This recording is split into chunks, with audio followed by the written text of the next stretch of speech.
Hello guys, কি অবস্থা সবার?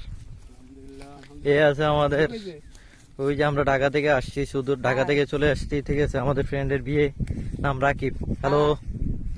ওই যে সেকেন্ড আছে আমাদের রাসেল ভাই, ঠিক আছে। সে চলে আসছে নারায়ণগঞ্জ থেকে। ভাই চেহারাটা একটু দেখান। এ হচ্ছে আমাদের সুমন ভাই, ঠিক আছে। তিনি আসলো বরিশাল থেকে, ঠিক আছে।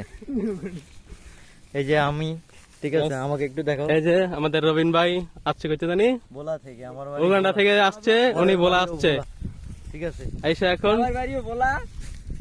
এখন গ্রামের দৃশ্যটা খুবই সৌন্দর্য উপভোগ করতেছি আমরা সবাই। এই যে বন্ধুর বিয়ের উপলক্ষে ঠিক আছে। তারপরে এই যে দেখেন ভিডিওটা নিয়ে নেই। হ্যাঁ, সূর্যমুখী খুব সুন্দর। সূর্যমুখী ক্ষেত থেকে আমরা, বাগান থেকে আমরা, আবার এই যে এখানে মরিচ চাষ হচ্ছে, বাদাম চাষ হচ্ছে, ভুট্টা ক্ষেত আছে। খুব দেখার মতো দৃশ্য আছে এলাকায়, খুব ভালো। সুন্দর সুন্দর। এই যে আমাদের রবিন সাহেব এই যে মরিচ, লঙ্গিপুরে ঢাকা শহর থেকে এসে পড়ছে। দেখেন মরিচ, এই যে আবার মরিচ তুলছে। মরিচ, হ্যাঁ, ঠিক আছে। এই যে দেখেন সূর্যমুখী ফুল, খুব সৌন্দর্য, ঠিক আছে। কিন্তু অসাধারণ, দেখার মতো জায়গা, ঠিক আছে। হ্যাঁ। কিন্তু রোডটা একটু দুপুরের, অন্য একটু রোদটা একটু বেলা হয়ে গেছে তো, তার জন্য একটু ক্লান্ত হচ্ছে সবাই। আমরা সবাই ঘেমে গিয়েছি। এই যে রবিন একদম ভিজে তেনাতেনে হয়ে গেছে। তারা না ফোনটা অনেক গরম, অনেক গরম।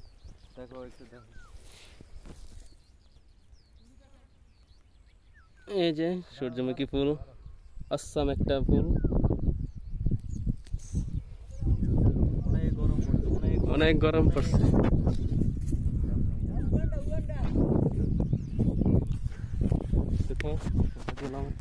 এই যে আমরা সূর্যমুখী খেতে আবারও প্রবেশ করলাম। দুইটা ক্ষেত রেখে আসছি এই ক্ষেতটার ভিতরে। হ্যাঁ হ্যাঁ, এই ক্ষেতের মধ্যে একটু ফুল কমই আছে, ঠিক আছে। ক্ষেতটা মরে গেছে। এই যে রাসেল ভাই, ঠিক আছে, তাকে অনেক কিউট দেখাচ্ছে, কিন্তু ওই যে রোদের কারণে তার চেহারাটা গোলা গোলা লাগে, ঠিক আছে। এই যে আমাদের জামাতা, হ্যাঁ, জামাইরা দেখাও। জামাই, জামাই হাই দেন, ঠিক আছে। না চুলটি ইয়া করে ফুলটি পাশে সবাই একসাথে হইতেছে আবার। এই যে এই যে সবাই, হ্যালো, ঠিক আছে। Hello guys.